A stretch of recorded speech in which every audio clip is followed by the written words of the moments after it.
काश्मीरमधला पहलगाम हल्ला आजही आम्हाला आठवतो। 27 हिंदूने आपले प्राण गमावले, निष्पाप भारतीय। परंतु हा हल्ला करणाऱ्या पाकिस्तानी दहशतवादी यांना सडेतोड उत्तर दिले, ते पण आमच्या भारतीय रणरागिणींनी। खरंच या रणरागिणींना सलाम। सोफिया कुरेशी लेफ्टनंट कर्नल, योमिका सिंह विंग कमांडर, पाकिस्तानात घुसून दहशतवादी तळांचा नायनाट केला आणि युद्धाच्या माध्यमातून पाकिस्तानची पळताभुई थोडी केली। सलाम या भारतीय नारींना व लढणाऱ्या भारतीय सैन्यांना।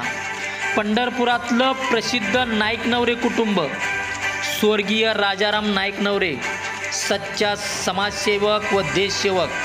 एक मुलगा विक्रम नाईक नवरे हे भारतीय लष्करात, दुसरा मुलगा अंपायर व सामाजिक कार्यकर्ता आहे दीपक नाईक नवरे।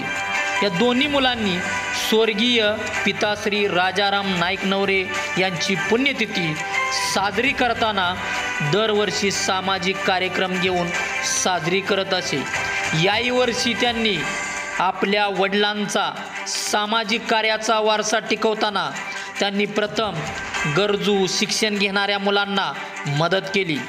समाजातील लोकांना व महिलांना एकत्र करून प्रथम पहलगाम हल्ल्यातील मृतांना श्रद्धांजली वाहिली व दादांच्या प्रतिमेवर पुष्पांजली अर्पण केली। म्हणजेच नाईक नवरे कुटुंबाच्या नसानसात देशप्रेम दिसून येते।